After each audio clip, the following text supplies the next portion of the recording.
and welcome back to the Ask Dr. Renee show here at blackdoctor.org.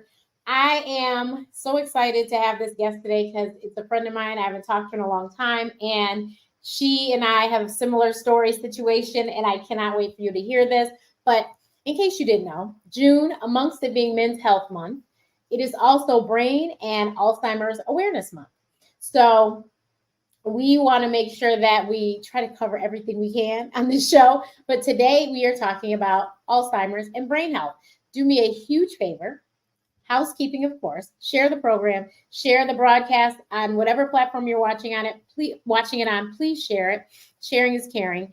If you don't know someone, you don't know, somebody might not be talking about what they're going through, and they might be going through this with a loved one. So if you could please share the broadcast, because this is such an important topic in our community. It's unfortunately the age is getting lower and lower and lower. So younger and younger people are having to deal with dementia and Alzheimer's. So please, please, please share the broadcast, because sharing is caring. And I'm going to bring on my guest. So today we are joined by Veronica Shanklin, and Veronica has founded an organization. Help me with the name, Care Warriors. Something else goes with that. Dementia Care Warriors. Dementia Care Warriors. So please, thank you so much for joining us this evening. Thank you for having me. And so let's just get right into it. So Veronica, we met because we both lived in Chicago. We're both transplants to Chicago. And Veronica one day just moved, and I didn't know what happened. We're Facebook friends, and then I ended up finding out what happened. So explain to everyone what happened. Sure. So I lived in Chicago for about 10 years. I was single, bachelorette, living my best life, living that Chicago life.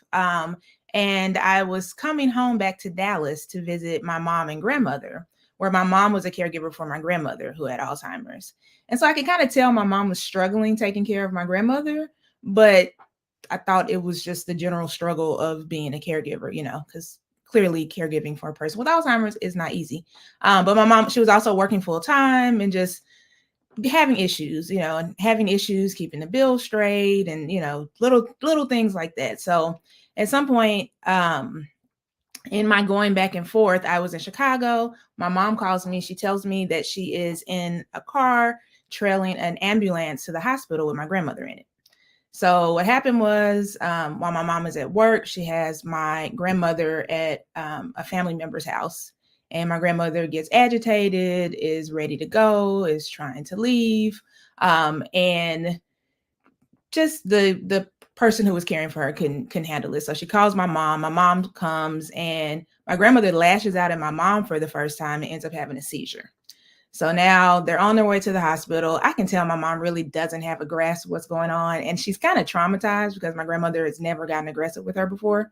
So over the next maybe day or two, talking to my mom, she doesn't, it's not computing what's happening. And she can't give me any information, and I'm trying to help from afar. So long story short, I end up coming home, talking to doctors, talking to social workers, talking to nurses. Of course, my grandmother already has an Alzheimer's diagnosis, but the other stuff was like a UTI. She was dehydrated, just not simple things, but the things. So I end up talking to a social worker, and they're ready to discharge my mom. My mom is like, I'm sorry, they're ready to discharge my grandmother. And my mom is like, I'm not ready for her to come home. So the social worker gives me this stack of papers with a list of facilities that my grandmother can go to. I don't know anything about these facilities, not a one of them. I don't know anybody who knows anything about these facilities. I'm stuck with this list, and I have 24 hours to pick one for my grandmother to go for skilled nursing care. So I go on a tour of the place across the street from the hospital. Of course, it looks amazing. Of course, the marketing person is like, oh, this is such a wonderful place. You should bring your loved one. Long story short, this is where my caregiving journey began. We end up putting her in that facility. It is terrible. Like, it's bad.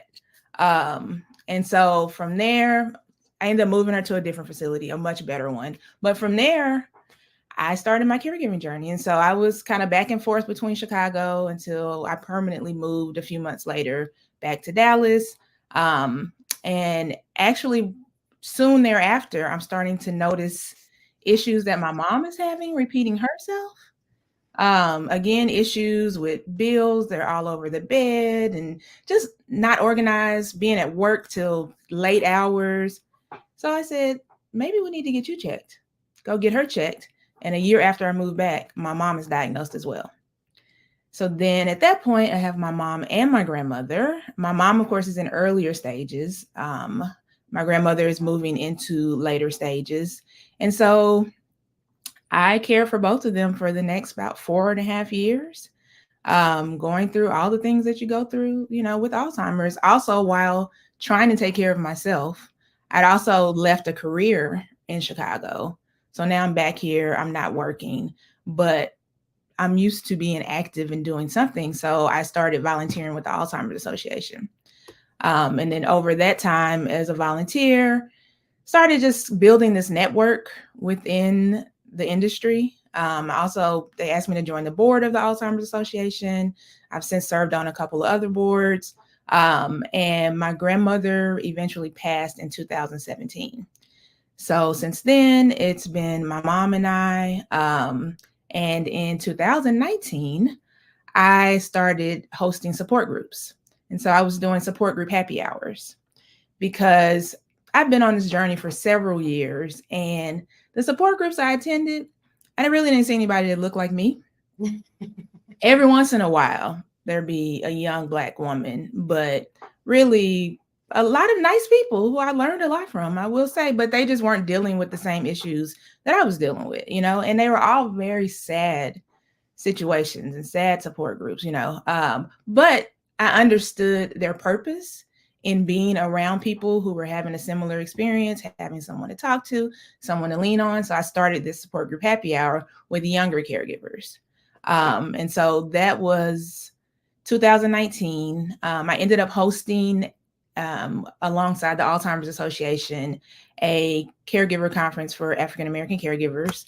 And in December, we got our 501c3 nonprofit, and there started Dementia Care Warriors. And so since then, we have been growing this little organization while I still am a full-time caregiver for my mom. And we have a number of programs, including respite scholarships. So this is an organization that is by caregivers for caregivers.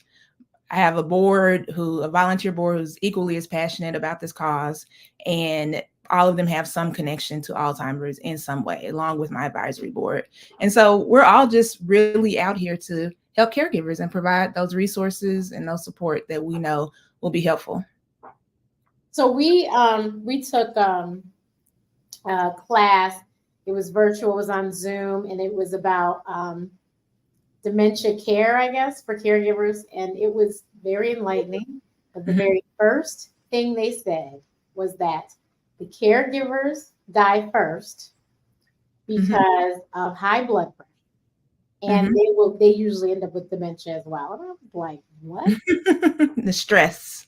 And I said, and this is why in this whole journey of my dad got sick in 2020, this is why I figured out that I needed to get better with my health, because I was like, what I'm not going to do is be the unhealthy one. No.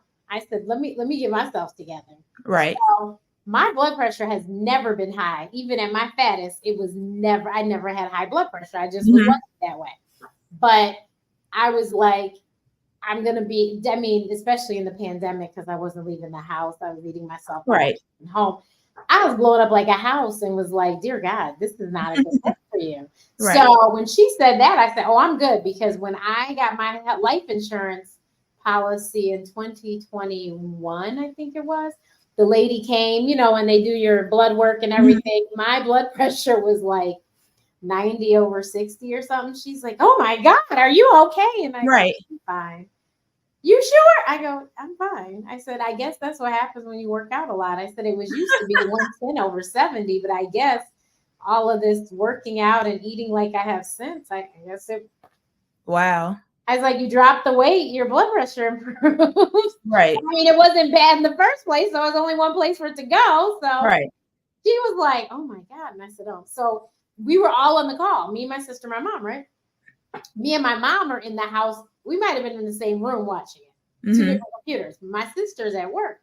So as soon as my sister heard that, she texted me and was like, "Did you hear that?" I said, "You know I did." And she said, "Oh, we better get it together." I said, "We nothing. I'm fine." Right. Like I am I'm the only one in my household who's never been on blood pressure medication. Oh, wow. I was like, I'm fine. The Mm-hmm. rest of y'all might want to pay attention to what you're doing. Mm-hmm. Mm-hmm. But I you, jokingly told everybody, I said, my father could outlive us all because right. he's the one that gets the best care. Because Right. he's paying attention. Right. Yeah, absolutely. I was like, now I'd be the first to tell you, I don't miss my appointments and I'm on my stuff, but he might outlive y'all if you don't if you don't get it together. Yeah. And I don't think a lot of people understand what respite care is. Right. Explain what respite care is. So basically, it's just a break for the caregiver, any kind of break for the caregiver. So when you think about home health or you have a sitter coming in, those sorts of things, that's a respite break for the caregiver. What I was going to say, though, back to what you're saying about the caregiver and their health is we're so busy making sure they make their appointments and that they have their meds and that they are so well taken care of that oftentimes we neglect ourselves and our own health.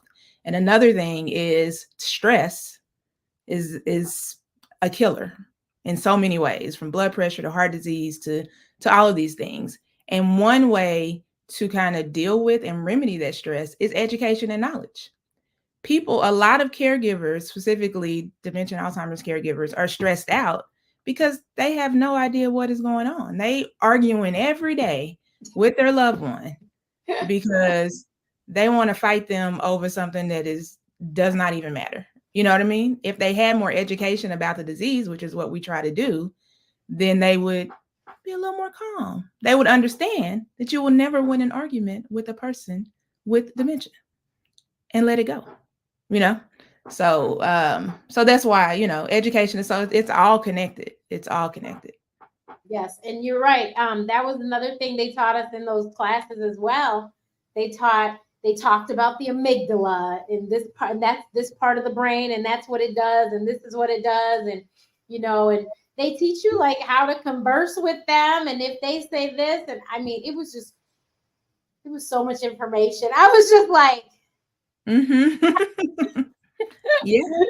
I told somebody, I feel like I've been abused and I'm an abuser. So I've been in this I'm doing role. everything wrong. I've been in this role for 10 years and I'm still learning. Like I've still gone to trainings and been like, oh wow. I'm like, this is information that the people need, Right. Yeah. So it definitely is a lot. Yeah, and we thought this month it's not going to happen, but we thought we were going to take my dad to out of state on a Mhm. plane, and I was like, so I said, so what do we do? I mean, because I mean, we were trying to get him to the point where at least he could walk onto the plane with his walker, Mhm. but once he got to where he was, I was like, but we need to actually have the wheelchair still available. So I was like, how do we get the wheelchair to the place and the how do Mhm. and so my sister actually had watched some videos about traveling with somebody, and Mhm. and she was like, they they explained everything, and they said, how you check the wheelchair. I was like, oh, because I was like, how do we? I said, I don't even know. Where do we start? Yeah, it's definitely a thing. A travel tip is a lot of people don't know.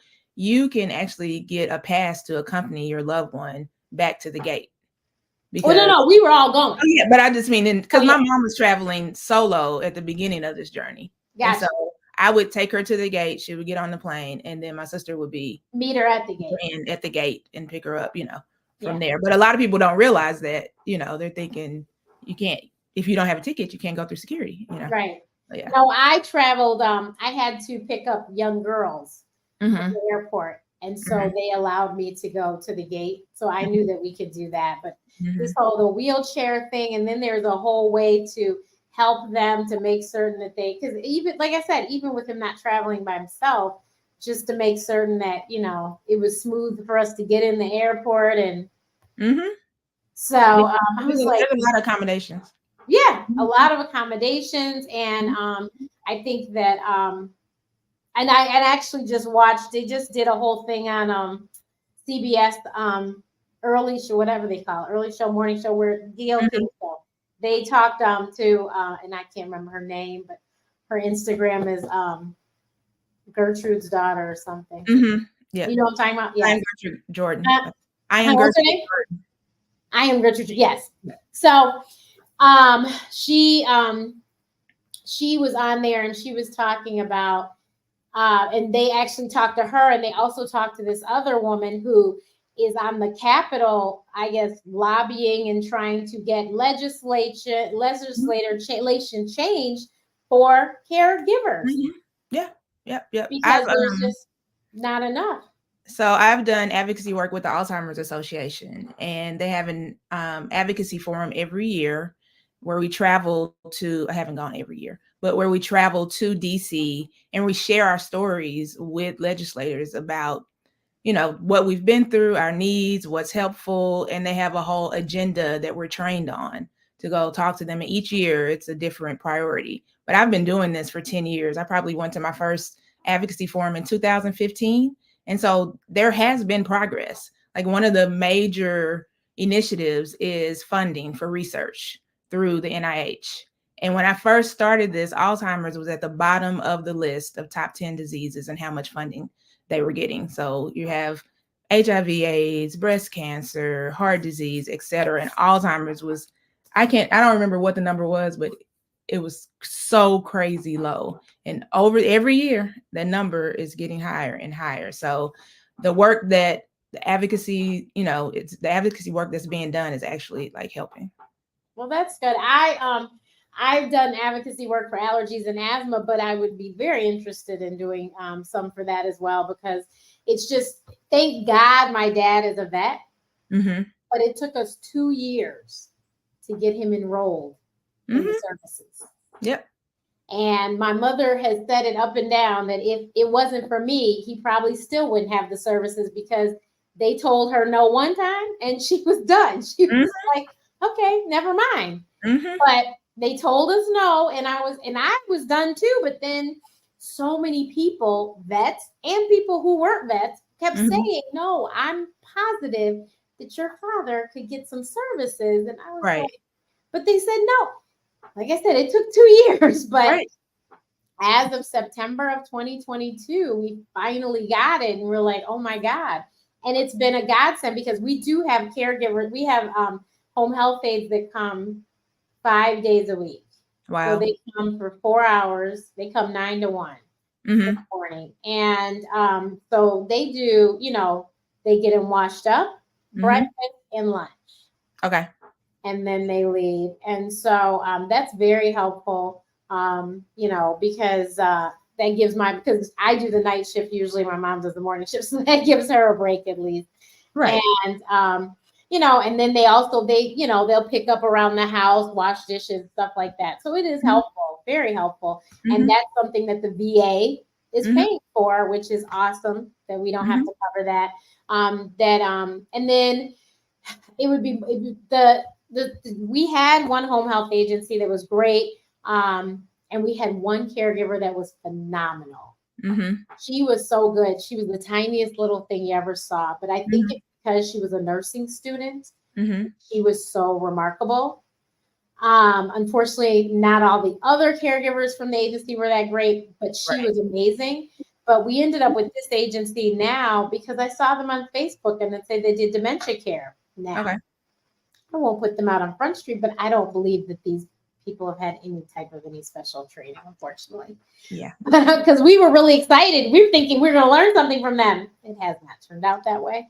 But that's actually like one of the legislative points in recent years has been that specifically for memory care facilities that say they have memory care, that their staff has to have so much. It's not even that much. It's very little. Okay. But they have to have a certain amount of training. And people assume that doctors know about this disease. Your primary care physician knows about this disease. They assume first responders know about this disease.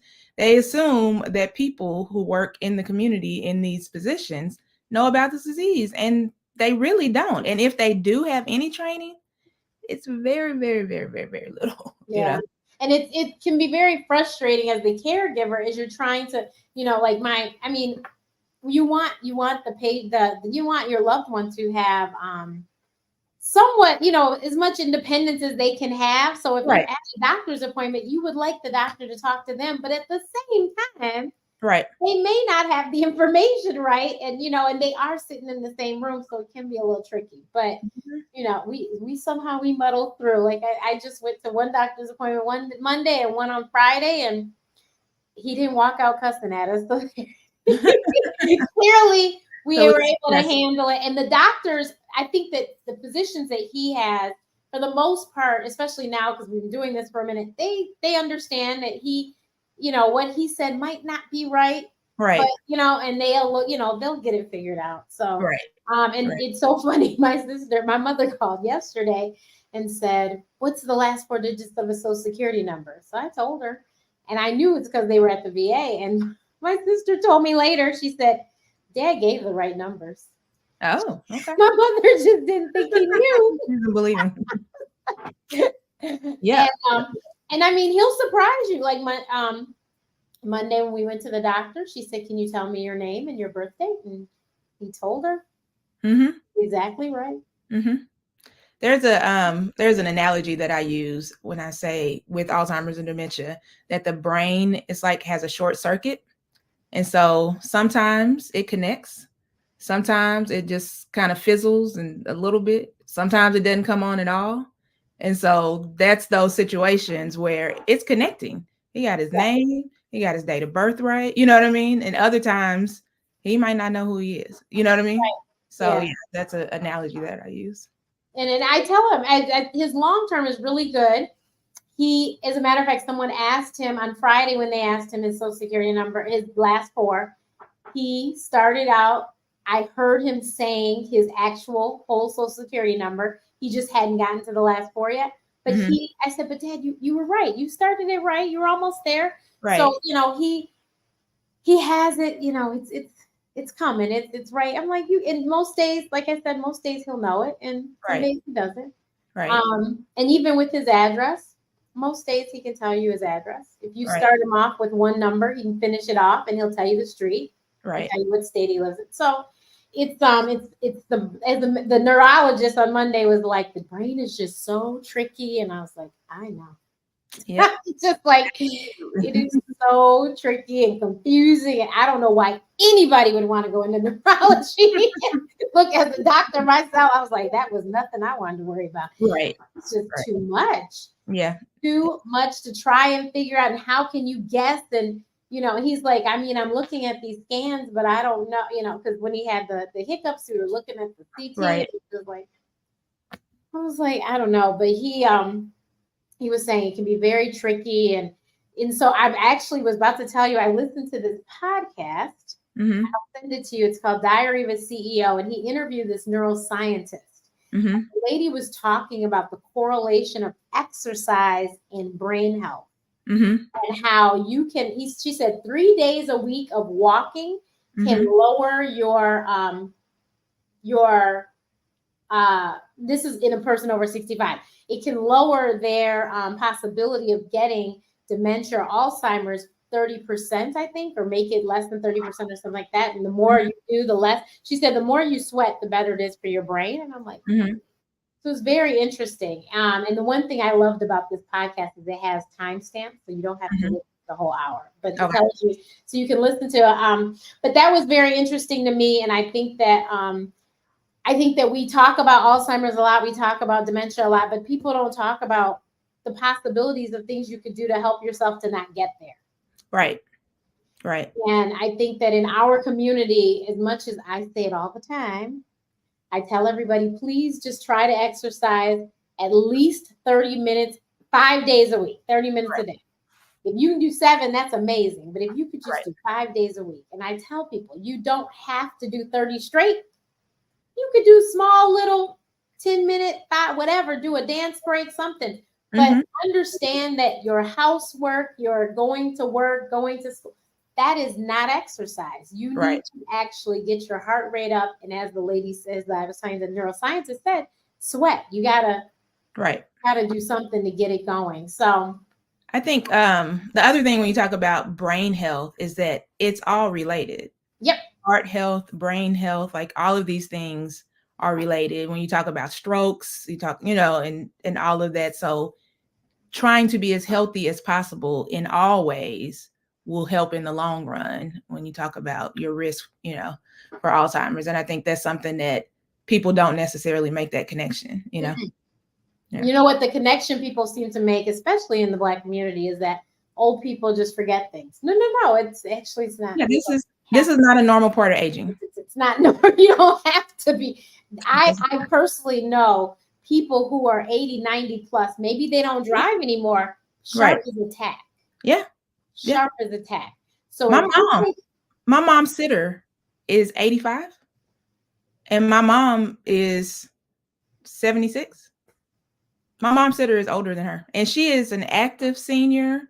They go hang out, they go to the senior center, they are doing what they do. Okay. And my mom is like a little sister to her. She's very protective of her. She loves her. But she is 85 years old and they have a whole little clique of older women who are healthy or seemingly healthy. Yeah, and taking care of others. So I told you, like I said, we have the VA and the vets that have been, kind of helpful with resources. But what resources did you have? I know your father had already passed, so what resources? Yeah, definitely not veterans resources because those are very nice. But something that I also preach about is being intentional about finding resources because no one is going to come knock on your door and say, hey, here's all the caregiver resources you need. So you got to go find organizations like Dementia Care Warriors, find organizations like the Alzheimer's Association, get online, get that education. So like I said, I started off with the Alzheimer's Association, which then led me eventually to Dallas Area Agency on Aging, DAAA, and most cities around. I was about to say that. Yep, have a AAA. It's an agency. And that was actually one of the most helpful resources that I found. They provided supplies. So, and this was pre-COVID. This was my grandmother's many years ago. But I had all of the diapers, bed wipes, gloves, like everything that I needed for that. They came installed guardrails in the bathroom, in the shower. They did legal counseling, so they helped do wills, POAs. They provide respite vouchers, so that they will cover, pay for home health or going to adult daycare. So in each city is different, but I highly recommend people reach out to that as a resource for sure. Say what AAA stands for again. Area Agency on Aging. Area Agency on Aging. So most major cities, unfortunately, smaller ones probably not, but most major cities, because we talked to the one in Detroit, and then even breaking it down even further, the countywide, because we don't live in the actual city, there was an agency for our county, and you're right, they had a lot of transportation resources because when he was wheelchair bound, we couldn't get him to his appointments because we don't have a vehicle to put a wheelchair in. And so we were able to get rides. And so you're right. Very, very, very helpful. How did you find the sitter? So the sitter is through another nonprofit. It's a local nonprofit. It's called the Senior Source. And they have a program called a Senior Companion Program. And so it matches active older adults with other older adults who need a little assistance. And so I had a senior companion for my grandmother, which was again years ago. Right. So we've been a part of this program kind of off and on over the years. The companion we have now, I've had for like 2 years, or a little over 2 years. But it's another one of those situations where it's just looking for resources and finding things. So there's not necessarily a senior source in your city, but there are other nonprofits who are offering these types of services possibly. Yeah, that is. I'm gonna have to look into that. That's pretty cool. But yeah, that it can be so daunting because it's so much. you have to worry about. The VA is the ones who install the guardrails, and we Mhm. actually have a stair lift, all these things. The VA actually did that for Mhm. us, but it's so much stuff that you don't think about. You're like, Mhm. Yeah, definitely. And then also think about solo caregivers. So yeah, I'm pretty much a solo caregiver. It's just me and my mom, right, and it's a little different when, not having anyone else to lean on, in that way. I do have a village of like extended family and cousins and friends who I can trust to watch her, if yeah, there are things that I need. But I feel like solo caregiving is a whole nother layer, of this experience. And there are a lot of solo caregivers, and there are a lot of younger, like I have a lot of caregivers in my program who are Black women, 40s, 50s, taking care of a parent. Some have kids themselves. So then now you get into sandwich sandwiched them. generation. Yeah, sandwich generation caregivers who are caring for their kids and for their loved ones. So it's so many layers and just different, aspects of this that I think the general public doesn't think about when they think about Alzheimer's. Right. And I think that's why it has moved up in the research, because the numbers are getting lower and lower and lower as far as, people being affected by it. I mean, like what was it? The volunteers, the coach, the famous basketball coach, Mhm. he was diagnosed, I think, at 50 something. Mhm. Yep. And she has died, but she was diagnosed very young, and she talked about it. And then remember, B. Smith was diagnosed very young Mhm. too. So yes, I think that, as especially when it comes to famous people too, when the numbers start getting a little lower, all of a sudden Right. things start moving up, and they're like, maybe we need to research this and figure this out, and maybe this is a little more common than we thought. Yeah, and And also I think the stigma around it is kind of slowly being lifted. You see it a lot more also in the media, yeah, TV shows, movies, people sharing their stories on social media. There are a lot of caregiver influencers now who are literally yes, online sharing their day to day and giving people, because I have a caregiver friend who has like 30,000 followers, and all of those people are not caregivers. right. So she is really sharing her story with a group of people who otherwise might not know anything about this disease and who may be affected by it in the future. Yeah. So the one thing I will definitely shout out is the Inclusively Fit. That's the gym that my dad goes to in Sterling Heights, Michigan. That gym is for all sorts of people that are, I say, differently abled. Mhm. And that is it, but it looks like your regular old CrossFit gym in a Right. garage in the industrial park. It has all the equipment. It has basketball hoops. It's got the tire. It's got all that stuff. But Mhm. they only work with people that are differently abled, and so they have a whole vast, crew of people that are, have all sorts of things. You've got autistic, you've had strokes, all sorts of stuff. But Mhm. I think that the great thing is their trainers are so patient, Mhm.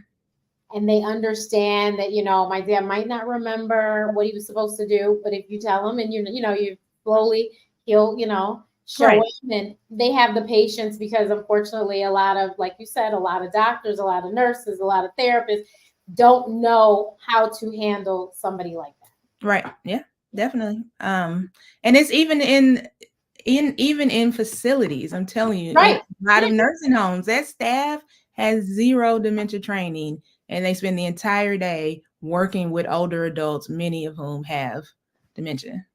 And you Yep. just assume because they work there that they have this training, and they don't. Yeah. Yeah. And So that's something to look for and ask about my too. dad wanted to leave, and all the time, because Yeah. who wants to be there? And Right. he had they ended up having to put a seatbelt on his wheelchair, and Mhm. then they like belted him into the bed. It was rough. Right. Restraints. But I mean, Yeah. he kept falling because he wasn't really steady enough to stand, but he was Mhm. trying to get out of his chair, and Yeah. and they weren't paying attention. I mean, yes, Right. I'm sure they were busy, but at the same time, it's like, Yeah. did you understand that he doesn't quite remember that he can't stand up good yet? So Right.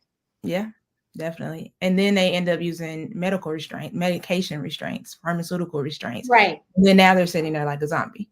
Right. And and that we showed up I think it was only to one time, and I was like, okay, so we can't do that. Right. So what we're gonna do is right. But it's amazing and wonderful that he has you as an advocate. You know what I mean? Yes. Because you think about the people who don't have. Oh no. Like us. For years I have thought about what Yeah. and honestly, when he had a shoulder replaced, and when he was in the rehab for that, the lady across the hall, she didn't even speak English. And we were there every day from the time he woke up till he had dinner. We were there every day. Somebody was there, me, my mom, my sister. And I was like, does anybody come visit that lady? I felt so bad. And she didn't speak the language. Yeah. It was just so sad. And I was like, that poor woman, y'all just dropped her off and just. Yeah. And it's little women like her all over the country. And I was like, that's just awful. So no, I was like, no, we can't. And and people are like, I can't believe that you just picked up and left. And I was like, but my dad would do the same for me. I was like, if he was some deadbeat, maybe I'd think twice about it. But he wasn't. Right. My dad always, and even now, girl, we trying to go to bed. Is the door shut? Is the door locked? Is everyone okay? You be safe. Yeah. Even still. So no, he took very good care of me. So therefore, I try to do the same for him. So. Absolutely. And he said at the doctor's office, the doctor goes, "Well, looks like you have pretty good care here." He's like, "Yeah, I guess so." Seems that way. It's a blessing for sure. What is your website? I want to make sure we put it up on the screen. Okay, it's dementiacarewarriors.org. .org, and we're gonna put that up. Okay, so everyone, I will have this also in the post, but please visit her website, and she will answer questions if you have questions, and guide you to where in your state, city, whatever. But resources are very hard to find, but you can, if you Google is your best friend. They do exist. They exist, but Google is your best friend. You just have to, you have to do some searching, and you have to ask questions, and that one person's no might be somebody else. They just didn't know, and they didn't know to say, I don't know. So then you just have to ask somebody else. I mean, it can be very frustrating. There is medications out there, and there are ways to get them paid for. You just have to go to the manufacturer's website and figure out what program, what discount card you need. And the medications may not make things better, but they may slow things down. Right. But that's a conversation to have with your doctor. And, there are specific psychiatrists for this. If you want a neuropsychiatrist, that person would be more inclined to help you with medications for this. So, just, you could send me a message, send her a message, whatever, and see what we can do. But thank you so much for your time today.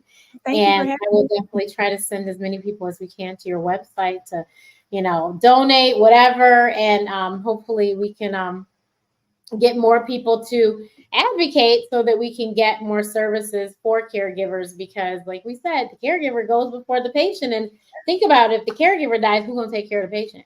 Absolutely. Yep. All right. Thank you so much.